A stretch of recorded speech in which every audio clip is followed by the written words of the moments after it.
करते हैं कि जीवों में श्वसन तंत्र की आवश्यकता क्यों होती है। अभी तक हमने पढ़ा कि श्वसन क्यों जरूरी है, क्योंकि जो भी जीव है उनके अंदर बहुत सारी जैविक क्रियाएं होनी आवश्यक हैं। जैसे अभी बताया, प्रोटीन का बनना है, या फिर मांसपेशियों का या विभिन्न अंगों का सिकुड़ना फैलना है, तंत्रिका वेग का आदान प्रदान होता है, संचरण होता है। तो ये आवश्यकता पूरी होगी किससे? ऊर्जा से। और ऊर्जा कहाँ से निकलेगी? श्वसन से। और श्वसन के लिए क्या चाहिए? ऑक्सीजन। तो क्या होता है कि श्वसन तंत्र की आवश्यकता पड़ी। क्यों पड़ी? अधिकतर जीवों में वायवीय श्वसन होता है, जितने भी हैं, मतलब जो एनएरोबिक रेस्पिरेशन के हमने उदाहरण दिए थे, सूक्ष्म जीवों में होता है जो, वो बहुत कम है तुलना में। जितने भी जीवों की वैरायटी है, जितने भी स्पीशीज़ हैं, तो उनमें जो जितने भी स्पीशीज़ हैं उनमें ज़्यादातर क्या आता है? वायवीय श्वसन होता है बहुत सारे जीवों में। इसलिए वायवीय श्वसन की जो आवश्यकता है वह है क्या है? ऑक्सीजन। यानी वायवीय श्वसन में ऑक्सीजन की आपूर्ति होना अनिवार्य है। सरल जो जीव हैं, जो एककोषीय के जीव हैं, जैसे कि और या कीट पतंग हैं, सरल जो जीव हैं, उनमें जो ऑक्सीजन की आपूर्ति है वो विनिमय प्रक्रम यानी डिफ्यूजन, मैंने अभी बताया था, डिफ्यूजन के द्वारा हो जाती है। सीधा वायुमंडल से श्वसन अंगों के बीच में आदान प्रदान हो जाता है ऑक्सीजन कार्बन डाइऑक्साइड का। यानी ऑक्सीजन शरीर के भीतर प्रवेश करती है श्वसन अंगों में, और कार्बन डाइऑक्साइड शरीर से निष्कासित होती है।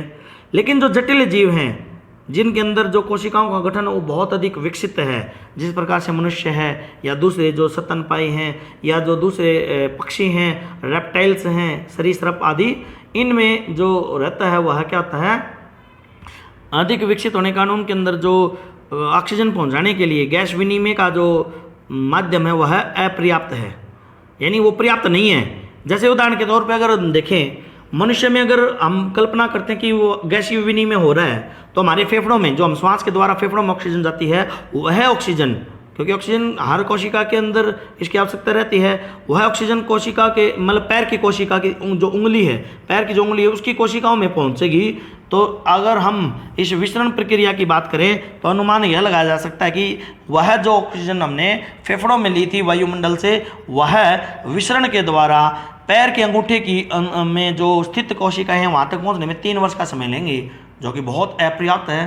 क्योंकि बिना सांस लिए हम क्या है 1 मिनट 2 मिनट से ज़्यादा नहीं रह सकते, ऑक्सीजन की डिमांड तो ज़रूरी है। तो 3 वर्ष का मतलब क्या हुआ? जीवन खत्म। तो इसलिए क्या है, अब एक ऐसी आवश्यकता पड़ गई कि एक ऐसा सुचारू रूप से जो विकसित जीव हैं उनमें ऑक्सीजन की आपूर्ति और कार्बन डाइऑक्साइड का निदान हो, इसलिए उनके अंदर विकसित श्वसन तंत्र का होना जरूरी है। तो इस प्रकार से हम देख सकते हैं कि जो विकसित जीव हैं उनके अंदर जो जीव श्वसन तंत्र है वह भी अधिक विकसित होता है। एक पूरा तंत्र स्थापित किया जाता है, एक पूरी प्रणाली स्थापित होती है जो बहुत जल्दी, बहुत ही शीघ्र ऑक्सीजन का इनहेलेशन और कार्बन डाइऑक्साइड का एक्सहेलेशन, यानी ऑक्सीजन को भीतर लेना और सभी कोशिकाओं में पहुंचाना और सभी कोशिकाओं में बनने वाली कार्बन डाइऑक्साइड को बाहर निकालना, ये जो सारा कार्य बहुत ही शीघ्रता के साथ करे, इसी प्रकार की एक प्रणाली यानी एक श्वसन तंत्र की आवश्यकता है। देखिए हम बात करें यहाँ पे जो विभिन्न प्रकार के जीव हैं उनके अंदर ये जो श्वसन अंग है वे विभिन्न प्रकार के होते हैं। सबसे पहले बात करते हैं जीवों में श्वास की। तो स्थलीय जीव जितने भी हैं, जिस प्रकार से स्थलीय जीवों में आएगा जो स्तनपायी, सरीसृप यानी जो धरती पे रहते हैं, पक्षी हैं, पक्षी सिर्फ हवा में उड़ते हैं, लेकिन विश्राम करने के लिए क्या बैठते हैं? ये जो घोंसले बनाते हैं वो किसी वृक्ष के ऊपर या किसी पे मतलब भूमि के ऊपर किसी घोंसले में बनाते हैं, वो किसी पे टिकाते हैं नहीं, ये होते कहाँ पे हैं? अप्रत्यक्ष रूप से तो क्या है, धरती पर ही इनका वास होता है, जो स्थल पे ही होता है। यानी जो स्थलीय जीव हैं उन सभी के अंदर सरीसृप है, पक्षी है, स्तनपायी हैं, गैस का आदान प्रदान करने के लिए फेफड़े होते हैं। जिस प्रकार आप इस चित्र में देख पा रहे हो, ये मानव श्वसन तंत्र के एक जो श्वसन अंग हैं वे हैं फेफड़े। तो कुछ इस तरह से मिलते जुलते संरचनाएं दूसरे जीवों में पाई जाती हैं, जो सरीसृप हैं, पक्षी हैं। कुछ अंतर हो सकता है उनकी संरचनाओं में, लेकिन आधारभूत जो संरचना वो इसी तरह से होती है। जो दूसरे प्रकार के जीव हैं, जलीय जीव, जो जल में रहने वाले हैं, जैसे मछलियां हैं या दूसरे समुद्री जलीय जीव हैं, उनमें क्या होते हैं? श्वास लेने के लिए जो ऑक्सीजन गैस है उसको लेने के लिए, कार्बन डाइऑक्साइड गैस को छोड़ने के लिए कहते हैं गलफड़े, जिनको हम कलोम या गिल भी कहते हैं। ये क्या करते हैं? इन गलफड़ों की मदद से जल में घुली हुई ऑक्सीजन को विसरण के द्वारा रक्त में ग्रहण करते हैं और कार्बन डाइऑक्साइड गैस को रक्त से जल में छोड़ देते हैं। यानी जो जल में रहते हैं ना, ये जल के संपर्क में किसको लग जाते हैं? गलफड़ों को। देखिए यहाँ पे मछली दिखाई गई है, मछली के यहाँ साइड में क्या होता है? गलफड़े। यहाँ पे गलफड़ों का एक चित्र दिखाया गया है, गलफड़े। इन गलफड़ों के अंदर क्या है? बहुत अधिक रक्त वाहिनी का जो रक्त को एक स्थान से दूसरे स्थान पर लेके जाती हैं, उनको नलिकाओं को हम क्या बोलते हैं, रक्त वाहिनियाँ। हम बात करेंगे इसको अगले परिसंचरण तंत्र में। तो ये रक्त वाहिनियों से समृद्ध होते हैं। तो इस रक्त में जो कार्बन डाइऑक्साइड होती है, जो पूरे के पूरे शरीर से जो कोशिकाओं के अंदर ऑक्सीकरण से बनने वाले कार्बन डाइऑक्साइड है, उसको लेकर के ये रक्त वहाँ गिल्स में आता है, यानी ग्लोम्स में, गलफड़ों में या कलोम में। और यहाँ कार्बन डाइऑक्साइड की अधिक मात्रा होने के कारण से ये कार्बन डाइऑक्साइड जल में छोड़ जाती है। जल में कार्बन डाइऑक्साइड छूट गई, यानी जल कार्बन डाइऑक्साइड का निष्कासन हुआ, निदान हुआ। अब क्या होगा, जो जल में घुली ऑक्सीजन है, ऑक्सीजन की मात्रा रक्त के अंदर जो ऑक्सीजन की मात्रा उससे बहुत अधिक है, तो वहाँ से जो ऑक्सीजन है वो गलफड़ों के अंदर आ जाएगी, गलफड़ों के अंदर से यह रक्त में चली जाएगी और रक्त उसको कोशिकाओं में ले जाएगा। तो ये देखिए अंदर भीतर ये दिखाया गया है। ये बाहर से देखने पर गलफड़े इस तरह से दिखाई देते हैं। और अगर हम बात करते हैं तो भीतर से ये जो हमारी हैं लाल, यानी ये हमारी जो लाल और नीले रंग से ये हमारी केशिकाएं हैं, यानी रक्त नलिकाएं 3 प्रकार की होती हैं। शुद्ध रक्त को रखने जिसमें ऑक्सीजन समृद्ध रक्त होता है वो क्या होती है, हमारी आर्टरी, और जो होता है वो होते वेन, और उन दोनों के बीच में दूसरे पाठ में पढ़ेंगे, दूसरे अध्याय में पढ़ेंगे। तो ये जो जलीय जीव हैं वो ऑक्सीजन का रक्त के अंदर ग्रहण करना और कार्बन डाइऑक्साइड को छोड़ना, यह कार्य किसके द्वारा करते हैं, गलफड़ों के द्वारा या कलोम के द्वारा।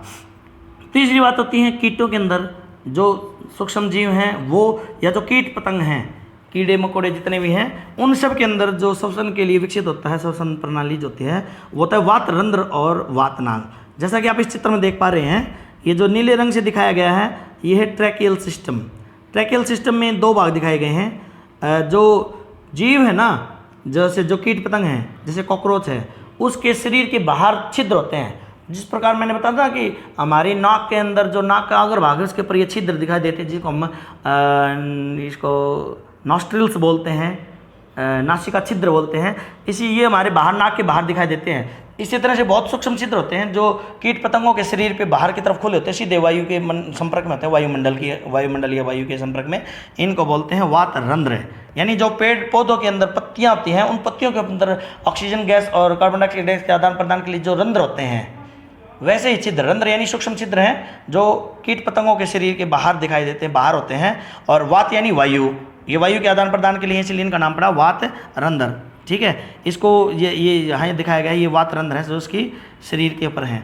तो इसको बोलते हैं अंग्रेजी में हम इसको पैरिकल बोलते हैं।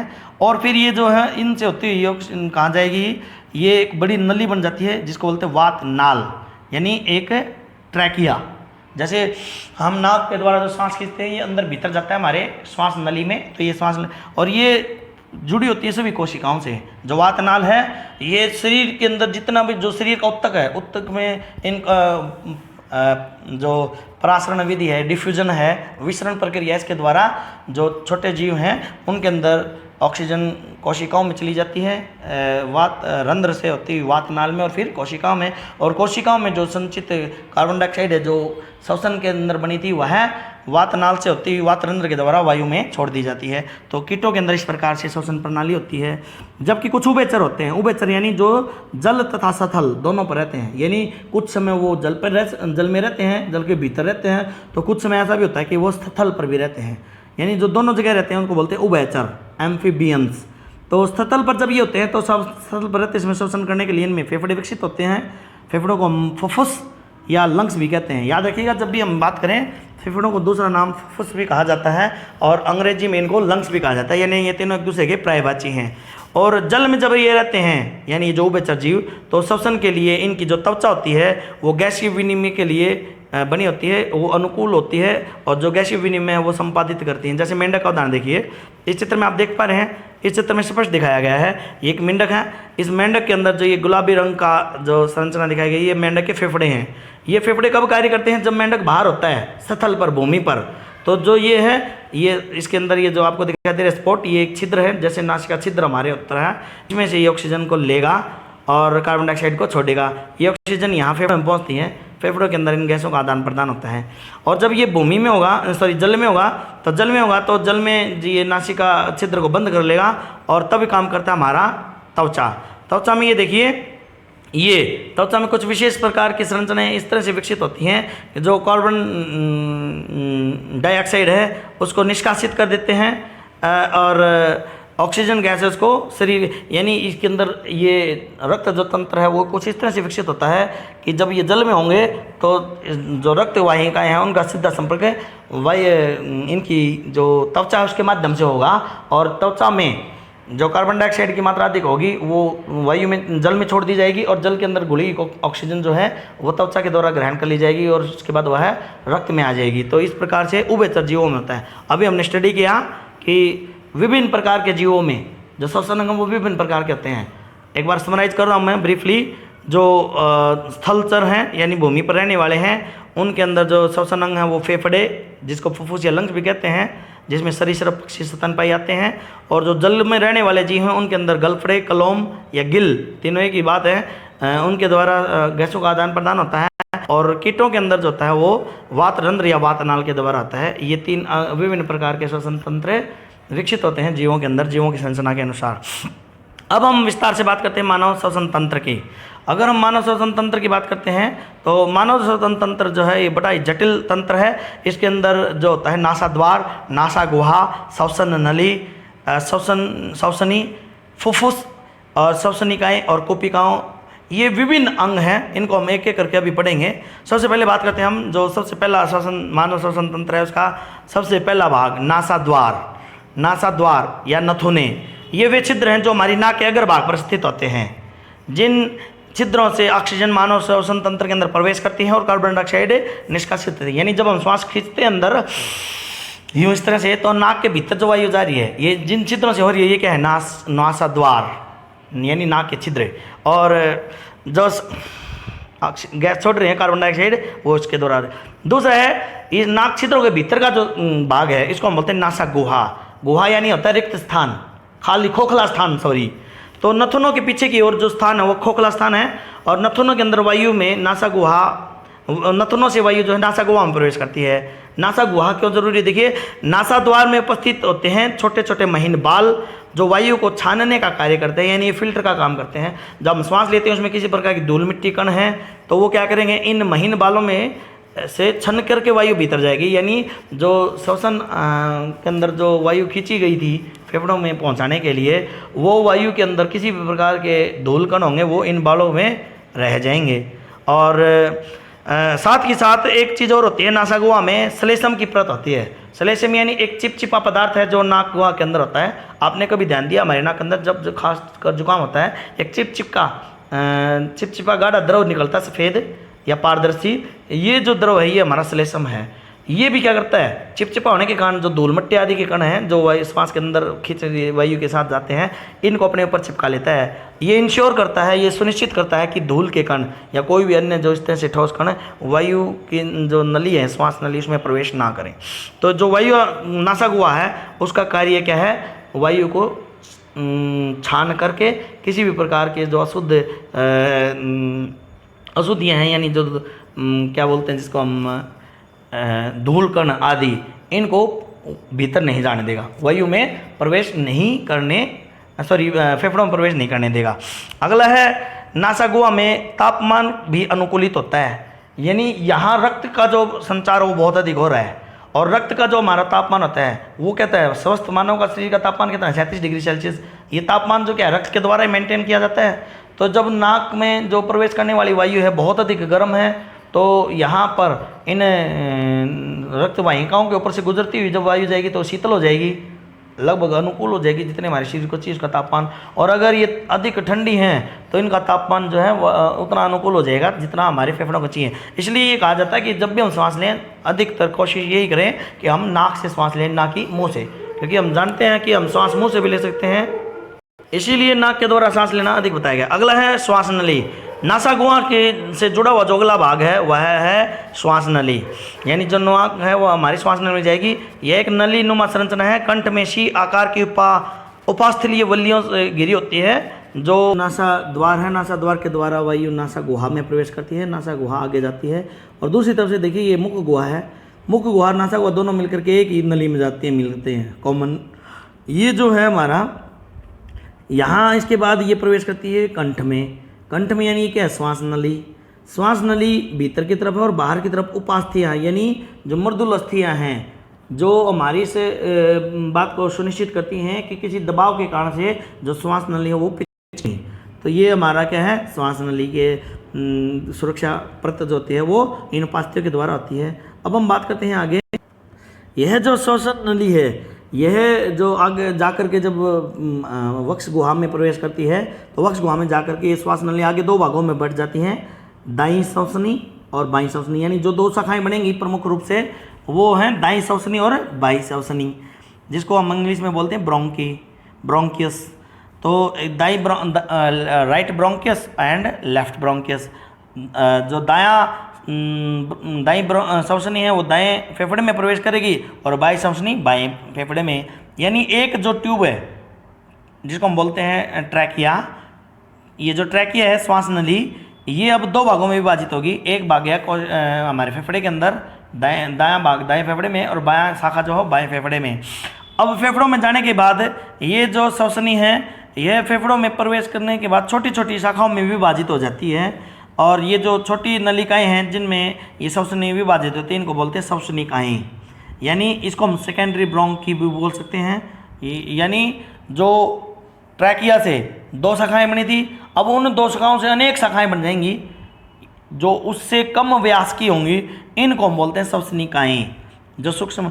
अब ये श्वसनिकाएं भी आगे और भी सूक्ष्म शाखाओं में बट जाएंगी, यानी विभाजन होगा और बहुत आगे और ज़्यादा शाखाओं में बढ़ जाएंगी जो उनसे कम व्यास की नलिकाएं होंगी और बहुत सूक्ष्म होंगी, जिनको हम तृतीय शाखा यानी टर्सरी ब्रोंकी भी बोलते हैं। और ये जो टर्सरी ब्रोंकी अंत में गुब्बारे जैसी संरचना में प्रवेश करती हैं, यानी जिसको हम कुपिकाएं बोलते हैं।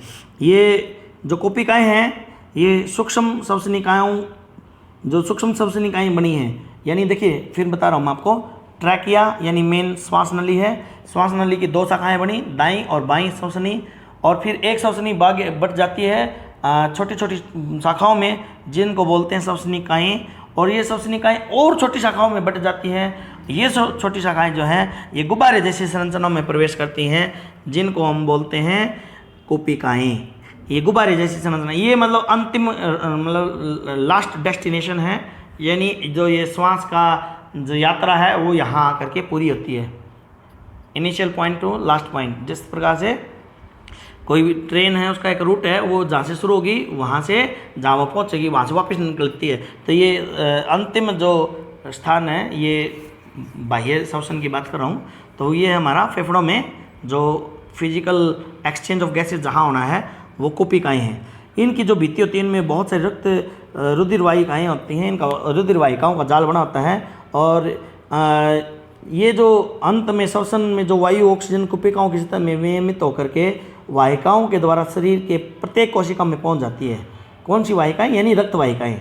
यानी ये जो कुपिकाएं हैं मैं बता रहा हूँ, एक बार सुनिए, देखिए इसको समझिए। ये हमारा जो श्वसन एक अलग चित्र है जिसमें हमने देखा है ऊपर क्या लैरिंक्स, यानी जो हमारा वायु बाहर निकलती है उस समय जिस अंग से होकर के निकलती है इसमें कुछ इस तरह की संरचना आती है जिससे आवाज़ उत्पन्न होती है, जिसको हम कंठ भी बोलते हैं। लैरिंक्स ध्वनि यंत्र, स्वर ध्वनि यहाँ पे बनती है हमारी। फिर उसके बाद जो ये लाल उसमें दिखाया गया ये भीतर की तरफ क्या ये नाल नली है, और ये बाहर जो दिखाया गया है ग्रे कलर में ये क्या है, ये कार्टिलेज है। यानी इसके ऊपर जिस प्रकार आपने देखा ना एक वॉशरूम में एक ट्यूब होती है जो बाहर छल्लों के द्वारा बनी, एक स्टील के छल्लों के जैसे होते हैं, उसके भीतर रबड़ की ट्यूब होती है, बिल्कुल ऐसे ही यहाँ पे है। आपने वॉशरूम में कभी देखा हो ना, हैंड वॉश के लिए जो हैंड शावर जो होता है, हैंड शावर के जो ट्यूब होते हैं बाहर से स्टील के छल्लों की जैसी एक संरचना आती है जो काफ़ी लचीली होती है, उसके भीतर रबड़ की ट्यूब होती है। तो रबड़ की ट्यूब यहाँ पे श्वास नली के जैसे है, और बाहर जो छल्ले हैं जो हमारे इसके बने हुए हैं कार्टिलेज के, ठीक है, उपास्थियों के, ये इसको पिचकने से बचाते हैं। देखिए ये हमारा ट्रैकिया आ गया यानी श्वास नली। ये आगे दो भागों में बटी, प्राइमरी ब्रोंकियस यानी ये दाईं तरफ की जो होती है दाईं तरफ की श्वसनी, और ये बाईं तरफ की। फिर ये आगे बट गई, यहाँ दिखाया इसको दिखाया गया है, ये बट करके क्या बन गया, छोटी छोटी श्वसनिकाएँ। और श्वसनिकाएँ ये देखिए फिर आगे फिर बट गई छोटे छोटे भागों में, सूक्ष्म श्वसनिकाएँ बन गई। और इनके बाद में क्या होता है हमारा, देखिए इस चित्र में ये जो श्वसनिकाएँ हैं, ये जो छिद्र दिखाई दे रहे हैं गोल गोल, ये है हमारी कुपिकाएँ। ये छोटी ब्रांच और छोटी ब्रांच, और ये सबसे छोटी ब्रांच जो है ये यहाँ देखिए, इसमें क्लियर हो रहा है, यहाँ ये दिखाया गया है। ये जो छोटी सी ब्रांच है ये अंत में किसके अंदर, इस गुब्बारे जैसे चित्र के अंदर यहाँ समाप्त हो जाती है, ये हमारे कुपिकाएँ। तो इस प्रकार से ये हमारा जो मानव श्वसन तंत्र होता है, इस प्रकार से इसका गठन होता है। जैसे कि आप देख पा रहे हैं, इनमें क्या है, बहुत सारी रक्त, देखिए यहाँ ये जाल दिखाई दे रहा है नीले लाल रंग का, ये क्या है, रक्त कोशिकाएँ, ये सॉरी रक्त नलिकाएँ। ये रक्त नलिकाएँ रक्त से भरी हुई हैं। यहाँ पे जो नीले रंग में दिखाया गया है ये कार्बन डाइऑक्साइड वाला, जो शरीर के अंदर जितनी भी कार्बन डाइऑक्साइड सभी कोशिकाएं बनी थी वहाँ से इसको कार्बन डाइऑक्साइड को लेके आता है, और फिर ये जो लाल है यानी ये ऑक्सीजन से समृद्ध रक्त है। यहाँ इन कोशिकाओं के अंदर, कुपिकाओं के भीतर ऑक्सीजन अधिक मात्रा में है, और इन रक्त नलिकाओं के अंदर कार्बन डाइऑक्साइड अधिक मात्रा में है। तो कार्बन डाइऑक्साइड का अधिक दबाव होने की वजह से कार्बन डाइऑक्साइड कहाँ जाएगी, कुपिकाओं में, और कुपिकाओं से ऑक्सीजन कहाँ चली जाएगी, रक्त में, क्योंकि रक्त के अंदर ऑक्सीजन कम है और कुपिकाओं के अंदर ऑक्सीजन का दबाव अधिक है, ऑक्सीजन की सांद्रता अधिक है। तो यहाँ इन कुपिकाओं के अंदर एक्सचेंज होता है, यानी जैसे गाड़ी से है ना सवारी उतरती और चढ़ती हैं, तो यहाँ पे क्या है, ऑक्सीजन जो है कुपिकाओं से कहाँ चली जाएगी, रक्त के अंदर, और रक्त में क्या होगा, जो कार्बन डाइऑक्साइड है वो कहाँ जाएगी, कुपिकाओं में, और कुपिकाओं से ये कहाँ वापस इस एयर पाइप के द्वारा वापस हमारे नासा गुहा से होती हुई नासा द्वार के द्वारा बाहर निष्कासित हो जाती है। तो इस प्रकार हमारा जो प्रक्रम है ऑक्सीजन गैस का और कार्बन डाइऑक्साइड का आदान प्रदान होता है। देखिए अब ये जो कुपिकाएँ हैं इनका जो गैसीय विनिमय का जो क्षेत्र है, यानी जो बताया ना कि जितनी ज़्यादा सरफेस, जितनी ज़्यादा सतह उपलब्ध होगी उतने ज़्यादा गैसीय विनिमय होगा, यानी गैसों का एक्सचेंज होगा। तो इस तरह से जो हमारी कुपिकाएँ हैं, इन कुपिकाओं को हमारे शरीर की प्रकृति ने इतनी जटिल संरचना बनाई है कि अगर हम अपनी इन सभी कुपिकाओं को फैला दें तो इनका जो क्षेत्र वो कितना हो जाएगा, लगभग 80 वर्ग मीटर। यानी हमारे छोटे से वक्ष गुहा के अंदर जो देखने में बहुत छोटे सूक्ष्म से दिखाई देने वाले फेफड़े हैं, अगर इनको पूरा फैलाया जाए तो जो कुपिकाओं का क्षेत्र होगा वो 80 वर्ग मीटर होगा। यानी इतने क्षेत्र में ऑक्सीजन जाती है, और इतना बड़ा क्षेत्र होने के कारण से इतनी जल्दी, इतनी शीघ्रता से, in the time of fractions of seconds हम जो ऑक्सीजन गैस को भीतर रक्त में पहुंचा देते हैं और रक्त से सारी कार्बन डाइऑक्साइड बाहर निकल जाती है। यानी स्वायत्त तंत्र में ये अपने आप होता रहता है, अपने आप चलती रहती है प्रक्रिया। और जो रक्त के अंदर अगर हम बात करते हैं, रक्त जो कार्बन डाइऑक्साइड को ऊतकों से लेके आता है और ऑक्सीजन को छोड़ता है, वो किस कारण से होता है, ऑक्सीजन को ले जाने के लिए, कार्बन डाइऑक्साइड को लाने के लिए हीमोग्लोबिन नाम का एक श्वसन वर्णक रक्त में पाया जाता है जो ऑक्सीजन के साथ जुड़ जाता है, और इस प्रकार से जो कुपिकाओं के अंदर जो ऑक्सीजन थी उस ऑक्सीजन को ये हीमोग्लोबिन लेके ऑक्सी हीमोग्लोबिन के रूप में कोशिकाओं तक पहुंचाता है, कुपिकाओं से। तो ये हमारा तंत्र था। यहाँ इस चित्र को दिखाया गया है, यहाँ पे देखिए ये ट्रैक किया गया, अभी मैंने समझाया था। और ये हमारे जो पूरा का पूरा जो फेफड़ों का तंत्र, फेफड़े हैं उसका, और ये कुपिकाओं का भी मैंने विस्तार से बताया। तो गैसीय विनिमय में सांद्रता या वायवीय दबाव का सिद्धांत पर आधारित है। ये मैंने अभी समझाया आपको कि उच्च सांद्रता से या वायु उच्च दबाव से निम्न सांद्रता या निम्न वायु दाब की ओर गति करती है कौन, वायु। जैसे ऑक्सीजन की सांद्रता अधिक होने की वजह से जो वायु है जल में, जीवों में, केतुओं में चली जाती है, और यानी फेफड़ों में, हमारे मनुष्य के फेफड़ों में चली जाएगी, रक्त में, और रक्त से कार्बन डाइऑक्साइड है वो वापस कोशिकाओं में आ जाएगी, जिसको हम बाहर श्वास के द्वारा छोड़ देते हैं। श्वास की जो प्रक्रिया है ये एक स्वायत्त प्रक्रिया है। स्वायत्त का मतलब ऑटोनॉमस, अपने आप जो होते रहते हैं, हमें पता नहीं है, हम सो रहे हैं, हम अचेत हैं तब भी हो रहा है, अपने आप चलता रहता है, हम सोच के सांस नहीं लेते। यानी जिस प्रकार हम कोई पेशीय कार्य करते हैं, किसी चीज़ को उठाना या रखना, हमारी इच्छा के अनुकूल है, हमारी इच्छा के अधीन है। लेकिन ये जो श्वसन प्रक्रिया है ये स्वायत्त प्रक्रिया है, अपने आप होती है। जब हम श्वास लेते हैं तो क्या होता है, पसलियों के जो मांसपेशियाँ होती हैं उनके सिकुड़ने से हमारी जो पसलियाँ हैं ऊपर की ओर उठती हैं। यानी प्रकृति ने एक बहुत अच्छी व्यवस्था हमारी की है। जो हमारी वक्ष गुहा का जो वक्ष गुहा है ये एक हड्डियों का पिंजर जो बना हुआ है हमारा, जिसको पसली पिंजर बोलते हैं, इसके भीतर स्थित है। तो इन पसलियों के ऊपर जो मांसपेशियाँ, वो मांसपेशियाँ जब फैलती सिकुड़ती हैं तो पसलियाँ ऊपर और भीतर, ऊपर और भीतर, बाहर और भीतर की तरफ गति करती हैं। तो जब हम श्वास लेते हैं तो पसलियों, जो मांसपेशियों की पसलियाँ हैं उसके सिकुड़ने से हमारी पसलियाँ ऊपर की ओर उठती हैं, और एक दूसरी संरचना होती है जिसको बोलते हैं डायफ्राम, जो वक्ष गुहा और उदर गुहा के बीच में स्थित होता है। यानी एक ये बहुत ही फ्लेक्सिबल, यानी जैसे रबड़ होता है, बहुत ही फ्लेक्सिबल है, संकोचनशील है। इस प्रकार के एक पतली डायफ्राम होते हैं, एक जिसको हम बोलते हैं, यानी एक बड़ी लचीली सी झिल्ली है। तो जब मांसपेशियों के सिकुड़ने से पसलियाँ ऊपर की ओर उठती हैं और डायफ्राम नीचे की तरफ जाता है, ये अपने आप होता रहता है। परिणाम स्वरूप क्या होता है, जो वक्ष गुहा होती है हमारी, यानी छाती के भीतर का जो क्षेत्र है, गुहा यानी रिक्ति का मैंने बताया था, खाली स्थान, खोखला स्थान, सॉरी खालिस्तानी खोखला स्थान। तो ये जो होता है इसका आयतन बढ़ जाता है। आयतन बढ़ जाएगा तो क्या होता है, वायु का दबाव कम हो जाएगा। एक सीधा सिद्धांत है, जब किसी बर्तन का आयतन बढ़ता है तो उसके भीतर की जो वायु, उसका दबाव कम हो जाएगा। जब आयतन कम करोगे, यानी एक गुब्बारे को देख लो, आप गुब्बारे को दबाओगे तो उसके भीतर जो वायु, उसका दबाव बढ़ जाता है। आयतन और दबाव ये एक दूसरे के व्युत्क्रमान्य होते हैं, यानी आयतन बढ़ेगा तो दबाव कम हो जाएगा, और अगर आप दबाव को बढ़ाओगे तो आयतन कम हो जाएगा। तो यानी जब मांसपेशियाँ सिकुड़ती हैं, पसलियाँ ऊपर की ओर उठती हैं, डायफ्राम नीचे की ओर जाता है, तो वक्ष गुहा का आयतन बढ़ जाता है और वक्ष गुहा का वायु का दबाव जो है उसमें कम हो जाता है। इसलिए क्या कहता है, बाहरी जो वायु है अधिक दबाव होने के कारण फेफड़ों के अंदर श्वेता प्रवेश करती है और मतलब अपने आप आ गई दबाव से। अब देखिए, और फिर क्या होता है, जब मांसपेशियाँ, पसलियों की मांसपेशियाँ फैलती हैं, पहले अभी सिकुड़ी हुई थी, फैलती हैं तो क्या होता है, पसलियों के भीतर की और पसलियाँ जो भीतर की ओर जाती हैं और डायफ्राम पूर्व स्थिति में आ जाता है ऊपर की ओर। तो इसके परिणाम स्वरूप क्या होता है, वक्ष गुहा का आयतन घट जाता है। अब मैंने बताया जैसे ही वक्ष गुहा का आयतन घटेगा तो वायु का दबाव जो है वो बढ़ जाएगा। वायु का दबाव अधिक होने के कारण से, अधिक मैंने बताया कि वायु क्या है, अधिक दबाव से कम दबाव की ओर जाती है। तो वायु का दबाव जब बढ़ता है तो भीतर की जो वायु है अधिक दबाव होने के कारण बाहर फेफड़ों में से बाहर निकाल दी जाती है। यह क्रम अबाध रूप से बिना रुके निरंतर चलता रहता है। देखिए इस डायफ्राम, इस चित्र में दिखाया गया है। तो यहाँ इस चित्र को समझने की कोशिश करते हैं। ये प्लस के संकेत से क्या है, वायु भीतर आ रही है, और ये माइनस का संकेत है यहाँ पे, ये हमारे फेफड़े। देखिए पहली अवस्था दे रखी है इनहलेशन, यानी अंत श्वास। जब हम श्वास लेते हैं तो ऑक्सीजन भीतर गई।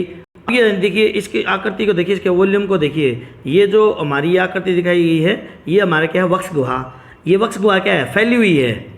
और इस दूसरे चित्र में देखिए, ये जो डायफ्राम है यहाँ, ये डायफ्राम यहाँ पे ये चपटा हुआ है, नीचे की तरफ गया हुआ है, और ये वक्ष गुहा जो है ये फुली हुई है। और यहाँ आयतन बढ़ गया, आयतन बढ़ गया तो क्या है, भीतर का जो वायु दबाव है ये माइनस यानी कम हो गया।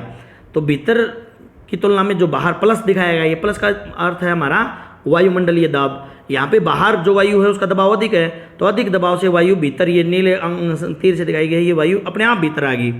ठीक है, ये हमारा हो गया इनहलेशन प्रक्रिया। ये फेफड़े फैले हुए हैं। अब यहाँ देखिए इसके अंदर यह दिखाया गया है। अब जब ये डायफ्राम देखिए ऊपर की तरफ आ गया, पहले ये डायफ्राम क्या था, नीचे की तरफ गया हुआ था। यहाँ इस चित्र में दिखाया गया डायफ्राम नीचे की तरफ गया, चपटा है। अब ये डायफ्राम जो है, ये झिल्ली जो है ये ऊपर की तरफ आई पूर्व स्थिति में, और पसलियाँ जो है नीचे की तरफ गई। तो ये क्या हुआ, इस चित्र को अगर आप देख पा रहे हैं तो ये आयतन कम हो गया।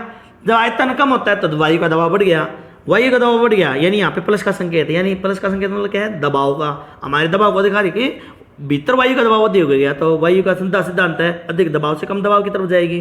तो ये वायु भीतर के दबाव से ये बाहर की तरफ आ गई, क्योंकि बाहर का दबाव कम है। तो ये जो ऑटोनोमसली चलता रहता है, इनहेलेशन और एक्सहेलेशन, यानी इस तरह से मांसपेशियाँ फैलती सिकुड़ती हैं, डायफ्राम ऊपर नीचे होता है, अब वक्ष गुहा का आयतन बढ़ता और घटता है। आयतन बढ़ जाने से वायु दबाव कम हो जाएगा, इनहेलेशन प्रक्रिया होगी, यानी अंदर श्वास जाएगी अपने आप। और जब वायु मांसपेशियाँ फैलती हैं, आयतन घटता है, और तो अंदर जो है वायु का दबाव बढ़ जाएगा, और वायु का दबाव बढ़ने के कारण भीतर से वायु अपने आप बाहर आ जाएगी। ये एक स्पॉन्टेनियस प्रक्रिया है, यानी स्वायत्त प्रक्रिया, अपने आप होती हुई चली जाएगी। तो इस प्रकार से ये जो श्वास प्रक्रिया है यह चलती है। अब हम बात करते हैं ऊतक में कोशिकाओं में ऑक्सीजन और कार्बन डाइऑक्साइड का विनिमय किस प्रकार से होता है। यानी जब ऑक्सीजन अंदर चली गई फेफड़ों में, फेफड़ों से कहाँ पहुँच गई, कुपिकाओं तक। अब हमारी दो चीज़ें, कुपिकाएँ किसके संपर्क में है, रक्त नलिकाओं के, क्योंकि जो कोशिकाएं बार बार मुंह से निकल है केशिकाएं बोलते हैं। जो 3 प्रकार की रक्त नलिकाएं हैं, धमनियाँ जिसमें शुद्ध ऑक्सीजन वाला ऑक्सीजन युक्त रक्त होता है, और शिराएं जिनमें कार्बन डाइऑक्साइड युक्त रक्त होता है, और जहाँ पर इनका आदान प्रदान होता है वो होता है केशिकाएँ। तो रक्त केशिकाएँ में जो बोल रहा हूँ ना, केशिकाएँ, कैपिलरीज, ब्लड कैपिलरीज, यानी केशिकाएँ बोलते हैं इसको हिंदी में। ये वो स्थान है जहाँ पे आदान प्रदान होता है पदार्थों का, जैसे कार्बन डाइऑक्साइड का और ऑक्सीजन का। तो किस प्रकार से होता है देखिए, क्या में दिखाया गया है, फेफड़ों में कुपिकाओं में पहुंचने वाली वायु में ऑक्सीजन की सांद्रता अधिक होती है और कार्बन डाइऑक्साइड की कम, जबकि कुपिकाओं के जो रक्त वाहिकाएं होती हैं, जो रक्त वाहिकाओं में कार्बन डाइऑक्साइड की सांद्रता अधिक है। देखिए समझिए, कुपिकाओं में ऑक्सीजन की सांद्रता अधिक है और कार्बन डाइऑक्साइड की कम, और कुपिकाओं के अंदर जो रक्त वाहिनिकाएं हैं उसमें जो रक्त है उस रक्त में कार्बन डाइऑक्साइड की मात्रा यानी सांद्रता अधिक है, ठीक है, और ऑक्सीजन की सांद्रता कम है। इसीलिए विसरण का सिद्धांत के अनुसार जो है ऑक्सीजन कुपिकाओं से रक्त में चली जाएगी और रक्त से जो कार्बन डाइऑक्साइड है वो कुपिकाओं में विसरित हो जाएगी। इसी दौरान जो है जब कार्बन डाइऑक्साइड रक्त से कुपिकाओं में आएगी तो इसी के दौरान क्या है, आयतन जो है घट जाएगा, क्योंकि ऑक्सीजन जो है वो अधिक मात्रा में थी, वो कहाँ चली गई, रक्त में। जब रक्त में गई तो क्या है, दबाव, इस दौरान क्या है, वायु का आयतन घट गया, आयतन घटा, फेफड़ों वक्ष का आयतन घटा तो दबाव बढ़ गया, और इसी दौरान क्या थी, जो कार्बन डाइऑक्साइड थी वो रक्त से किस में आ गई, कुपिकाओं से। तो अधिक दबाव होने के कारण से ये कार्बन डाइऑक्साइड समृद्ध वायु बाहर निष्कासित हो जाती है। दूसरी तरफ क्या होता है, अब ये रक्त जो है अब चल रहा है हमारा दूसरा जो खा मैंने लिखा है, अब दूसरा विनिमय होता है यहाँ पे, कहाँ पे, कोशिकाओं के भीतर।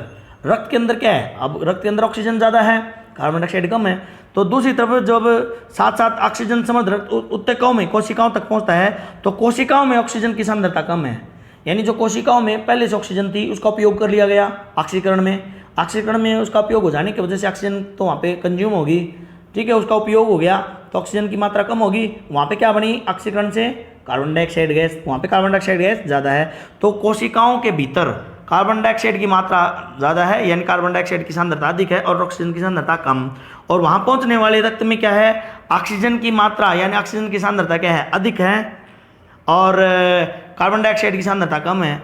तो इसलिए क्या होता है, कोशिकाओं से जो कार्बन डाइऑक्साइड है वो विसरित हो जाएगी, कहाँ जाएगी, रक्त में, और रक्त से जो ऑक्सीजन है वो कहाँ चली जाएगी, कोशिकाओं में, और कोशिकाओं में श्वसन से एटीपी के रूप में ऊर्जा मुक्त होती है। ये देखिए यहाँ पे इस चित्र के द्वारा मैं दिखा रहा हूँ, ये जो कैपिलरी दिखाई दे रही हैं जिसको मैं रक्त केशिकाएं बोल रहा हूँ, तो रक्त केशिकाएं कैपिलरीज, ये यहाँ से रक्त आया, ये अशुद्ध रक्त है, ये कहाँ से आया, ऊतक से, ये हमारी क्या है, कोशिका है।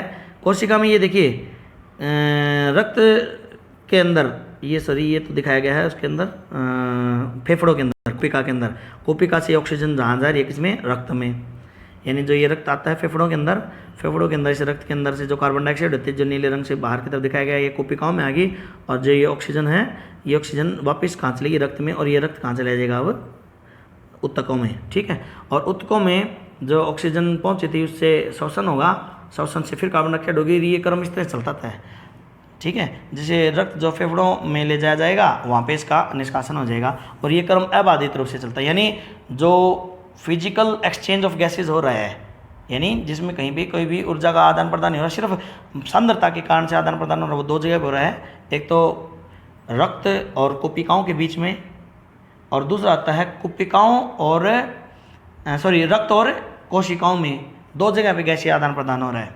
आई होप कि आपको ये बहुत अच्छे समझ में आएगा। तो ये जो विसरण का सिद्धांत है सभी में सरल रूप से कार्य करता है, चाहे वो जंतु हों चाहे वो पेड़ पौधे हों।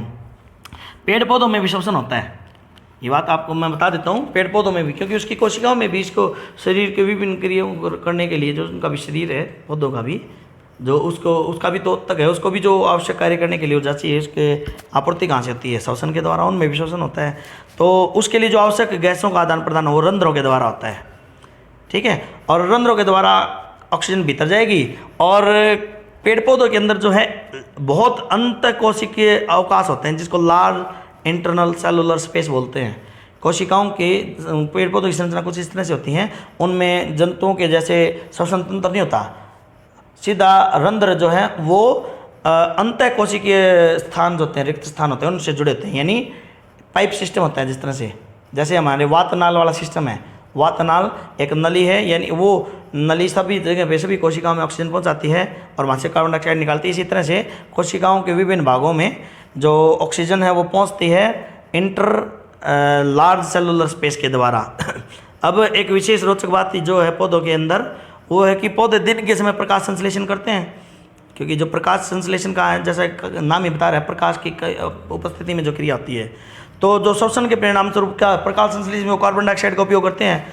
और यहाँ देखिए श्वसन में भी कार्बन डाइऑक्साइड गैस बनती है। जो कार्बन डाइऑक्साइड गैस श्वसन में बनी थी पौधे उसी का उपयोग कर लेते हैं किसमें, प्रकाश संश्लेषण में। इसलिए दिन के समय में जब सूर्य का प्रकाश होता है तो कार्बन डाइऑक्साइड नहीं निकलती, सिर्फ ऑक्सीजन निकलती है, क्योंकि प्रकाश संश्लेषण का जो एक उत्पाद है वो क्या है, ग्लूकोज, और दूसरा उत्पाद क्या है, ऑक्सीजन। तो ग्लूकोज तो भीतर रह जाती है संचित शर्करा के रूप में, जो आगे स्टार्च में बदल जाएगी, और जो ऑक्सीजन है वो बाहर निकल गई। और कार्बन डाइऑक्साइड जो बनी थी श्वसन में, दो प्रक्रियाएं हो रही हैं यहाँ पे, प्रकाश संश्लेषण और दूसरा श्वसन। श्वसन में कार्बन डाइऑक्साइड बनी, वो प्रकाश संश्लेषण में उपयोग होगी। तो ओवरऑल दोनों को मिलाएंगे तो ऑक्सीजन ही उत्पन्न हुई, कार्बन डाइऑक्साइड उपयोग होगी। लेकिन रात्रि के समय प्रकाश संश्लेषण नहीं हो रहा होता, तो रात्रि के समय में ऐसा होता है कि जो पेड़ पौधे होते हैं उनके अंदर जो कार्बन डाइऑक्साइड होती है वो उस कार्बन डाइऑक्साइड को पेड़ पौधे निष्कासित करते हैं और रात के समय ऑक्सीजन लेते हैं। इसलिए कहा जाता है कि रात्रि के समय पेड़ पौधों के नीचे नहीं सोना चाहिए, क्योंकि हम सोचते हैं कि पेड़ पौधे ऑक्सीजन देते हैं, सही है, लेकिन ये रात्रि के समय ऐसा नहीं होता। रात्रि के अंदर ये कुछ वृक्षों को छोड़ करके जो सामान्य अन्य वृक्ष हैं वो क्या करते हैं, ऑक्सीजन को लेते हैं। जिस प्रकार हम श्वास लेते हैं रात को, पेड़ पौधे भी श्वास लेते हैं और कार्बन डाइऑक्साइड छोड़ते हैं। और जब सूर्य का प्रकाश मिलता है तो उस कार्बन डाइऑक्साइड का उपयोग वो फिर प्रकाश संश्लेषण प्रक्रिया के द्वारा ग्लूकोज का निर्माण और ऑक्सीजन का उत्पादन करने में करते हैं। ये एक विशेष जानकारी थी पेड़ पौधों के बारे में। अब हम एक बात और करते हैं कि जो श्वसन है वो श्वसन के लिए जो ऑक्सीजन प्राप्त करना है उसकी दिशा में जो जलीय जीव हैं उनकी अपेक्षा में जो स्थल पर रहने वाले जीव हैं उनके लिए सांस लेना कहीं अधिक सुलभ और सरल है। कैसे है, देखिए, जो जलीय जीव हैं वो जल में घुली हुई ऑक्सीजन का उपयोग करते हैं कलम के द्वारा, मैंने ऊपर आपको समझाया था।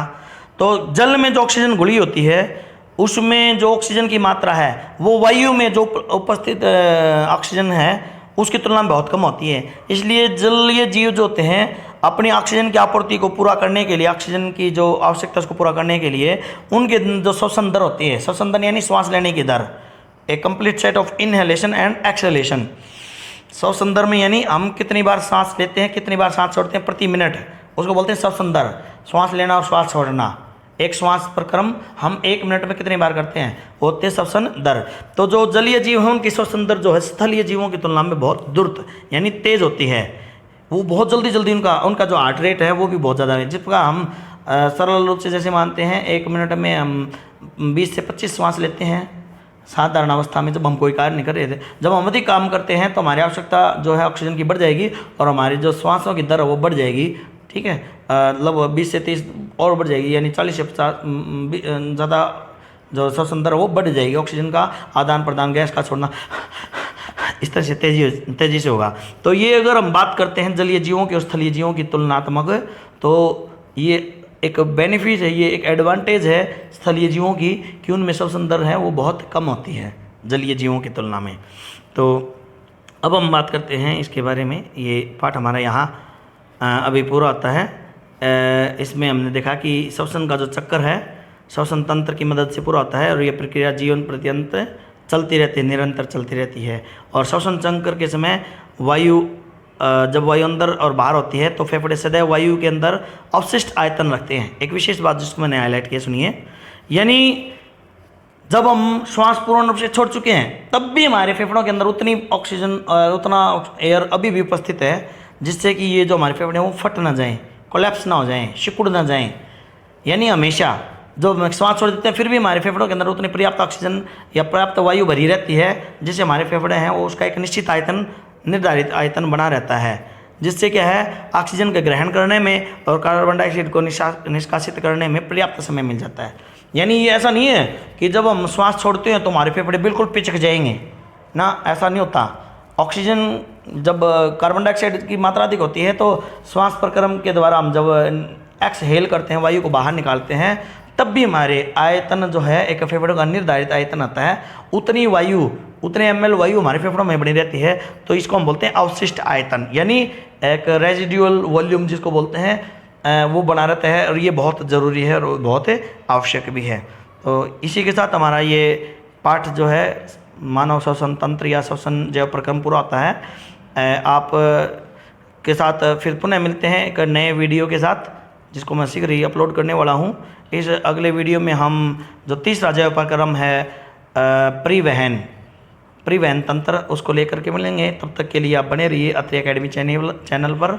और यदि दर्शकों ने या छात्रों ने अभी तक आपने इसको अत्रि यूट्यूब चैनल को सब्सक्राइब नहीं किया है तो एक बार आप इसे सब्सक्राइब कर लीजिए और बेल आइकन को दबा करके ये सुनिश्चित कर लीजिए कि जब भी मैं अगला वीडियो आपको अपलोड करता हूँ तो आपको उसका नोटिफिकेशन समय पे मिल जाए। वीडियो देखने के लिए बहुत बहुत धन्यवाद। अधिक से अधिक इसको देखिए, शेयर कीजिए, सब्सक्राइब कीजिए। Thank you very much being here.